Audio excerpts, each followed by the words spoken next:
Sinubukan namin ang tibay nitong welding glue o tinatawag din na super glue.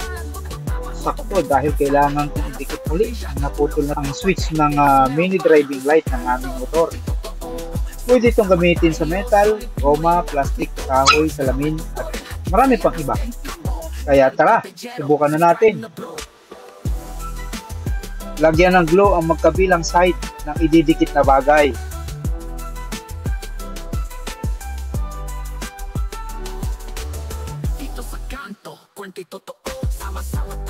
Pagkatapos ay pagdikitin.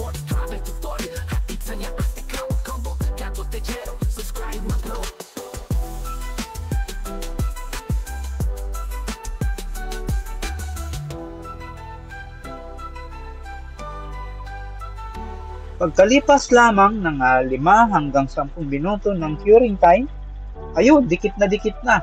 At parang mas matibay pa kaysa sa hininang ng welding machine. Sa unang test pa lang, napatunayan na, legit at kasing tibay ng tradisyonal na welding. Sinubukan pa namin sa plastic na nabiyak na flaring ng motor at grabe pasado sa lakas at tibay. Waterproof na, high temperature resistant pa, kaya siguradong long-lasting ang kapit. Nilagay ko na ang link sa Yellow Basket. Dito na lang kayo bumili para iwas fake. Subukan nyo na rin!